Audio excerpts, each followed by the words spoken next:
Parce que quand on a des responsabilités de ce niveau, quand on prend des décisions, on va en compétition, on dit bien qu'il faut associer ses pairs à l'évaluation. En général, recueillir leur avis, suggestions et critiques, tout ce qui peut aider à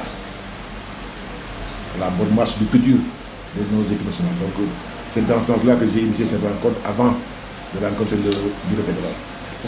Et après, les échanges ont été fructueux. Il y a eu beaucoup de choses qui ont été dites à l'interne.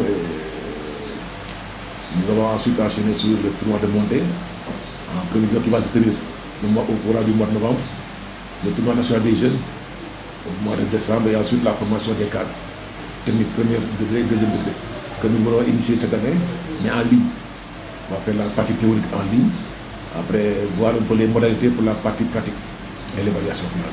Mais je pense que dans l'ensemble, il y a eu des observations, des questions, des critiques et tout. Je pense que les débats ont été très ouverts. Nous sommes en démocratie et nous absorbons vraiment notre leadership nous autorise, nous permet de recueillir les avis des uns et des autres.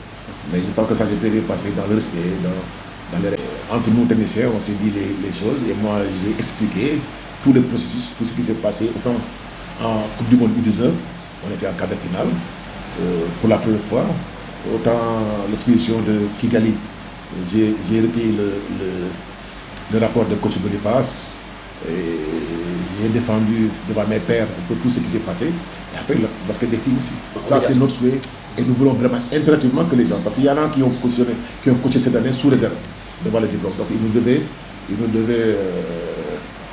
était de notre ressort d'organiser des sessions pour qu'ils puissent se former. Il y a beaucoup de choses qui ont été faites par mes prédécesseurs en termes de formation, mais il y a encore un gap à résoudre et nous allons nous appeler. Ce qui est particulier cette année, ça va se faire en ligne, comme le fait FIBA Afrique ou FIBA Monde. C'est une nouvelle chose que nous expérimentons et espérons que ça va bien se passer. Donc nous le souhaitons au mois de décembre, peut-être dans la deuxième quinzaine. C'est une chose à laquelle nous tenons et nous allons discuter avec la fédération pour avoir les moyens de le faire en U16 et si possible en U14. Si 14 c'est pas possible, on va retenir les U16 et dans chaque région on va demander à ce qu'il y ait un critérium régional du mini-basketteur et après quand tout le monde sera là, on va organiser le club national chez les jeunes de moins de 12 ans. En garçon, chaque équipe viendra, chaque région viendra avec un jeune garçon et une jeune fille de moins de 12 ans pour faire le critérium du jeu basketteur. Tantôt le contenu du jeu a été apprécié par nos pairs, avoir osé faire la rupture générationnelle, ça a été une chose.